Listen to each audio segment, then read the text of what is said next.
Eu gosto muito dessa percepção porque ela nos remete a pensar também sobre uma frase latina que é muito usada e que a gente precisa reposicioná-la. É uma frase clássica, antiga, que diz Carpe diem, aproveite o dia. Ela é muito marcante no filme Sociedade dos Poetas Mortos, porque o professor ali, representado estupendamente, ele diz o tempo todo, usando o inglês, seize the day, carpe diem, aproveite o dia. E quando Robin Williams fala aquilo, é claro que dá a sensação para aquele grupo de alunos, para quem se lembra do filme, o quanto que havia uma opressão, uma dificuldade de viver o dia, de aproveitá-lo, razão pela qual ele organiza ali uma sociedade de poetas, que leva a literatura como sendo a marca mais funda que se poderia ter em relação a fazer a vida vibrar. É bom isso, porque a noção de carpe diem, ela aparece muito fortemente no mundo romano, no tempo de decadência, em que o império já está numa fase mais decadentista. E, portanto, a coisa é tão fervida naquele momento que a regra só poderia ser aproveite o dia. Carpe diem, porque a gente não sabe o que virá amanhã. A gente tem vontade disso em algumas vezes. Quando eu lembro da importância que é a capacidade de olhar o que nós temos e aproveitar o dia. E John Lennon, quando se referia muito à ideia, viva o presente, porque a vida é o que está acontecendo agora, enquanto você está pensando no futuro. A vida é aquilo que está acontecendo agora, enquanto você está pensando no futuro. É claro que essa frase pode ser mal lida, mal entendida. A ideia de carpe diem, ela é gostosa em algumas situações. Isto é, quase que eu dizendo, não esqueça de aproveitar o dia, porque amanhã é incerto e o passado já foi. Mas eu jamais diria a alguém, pense só em aproveitar o dia, porque isso seria imprudência, imprevidência, incapacidade de construir o próximo passo. No livro Nos Labirintos da Moral, que eu escrevi num diálogo com o Yves Delataille, já mencionei nos encontros, ali nós fazemos inclusive um capítulo sobre o Carpe Diem. Isto é, o quanto que uma parte de pessoas mais jovens, por nós, adultos criados, acabou acreditando na lógica do Carpe Diem, trazendo à tona algo que é viva este dia como se fosse o último até o esgotamento. Agora não, em função da retração da pandemia. Mas no movimento pré-pandêmico, a lógica para alguns era vá para a balada, caia nela, beije, fique, beba o mais que você puder, porque você não sabe amanhã como é que as coisas serão.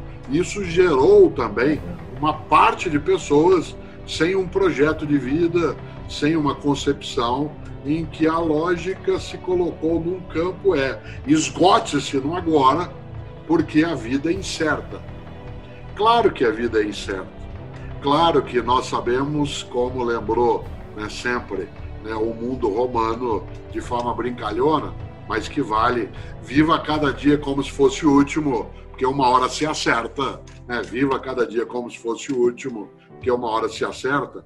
Mas viva cada dia como se fosse o último, entendendo, não deixe passar os momentos em que a felicidade, a alegria intensa, a exuberância podem ser pegos.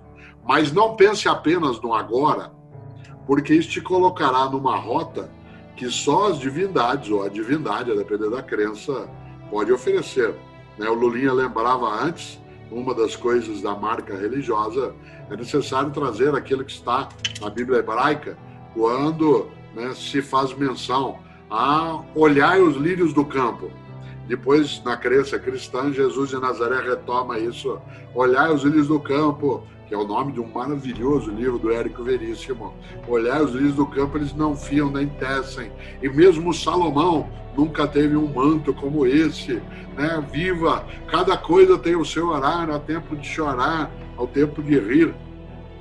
Dá uma certa calma. Mas a calma não pode, aí eu termino, Raimundo, a calma não pode ser exagerada, senão você vivendo só agora, acaba sendo inconsequente, irresponsável e o próximo passo fica esquecido.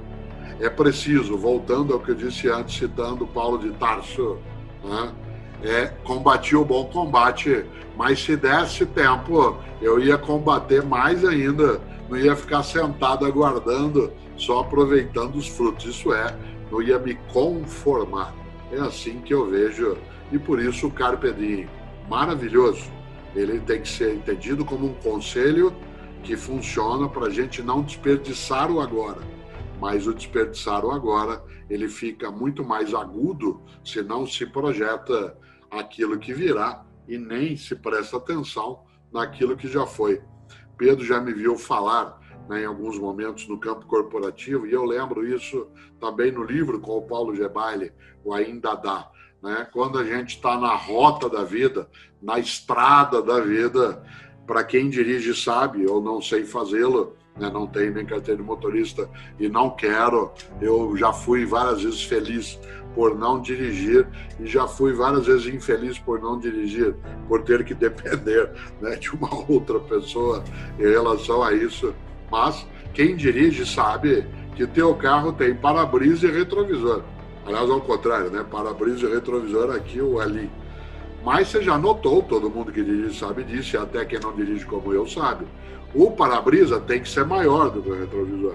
Porque passado é referência, não é direção. Passado é referência, não é direção. Tem gente que dirige na estrada da vida com um retrovisor imenso e um para-brisa pequenininho, porque fica o tempo todo, se eu pudesse, no meu tempo, porque eu devia ter feito. E aí, de repente, não vive nem o que virá, porque não está olhando, nem o que já foi, porque acha que perdeu, e não consegue olhar o agora, porque fica afogado ou afogada, né, em mágoas. Volto eu, John Lennon, né, que eu citei ao conversar outro dia sobre Paul McCartney, falando Yesterday, When My Troubles Seem So Far Away. Quem dera fosse assim o tempo todo.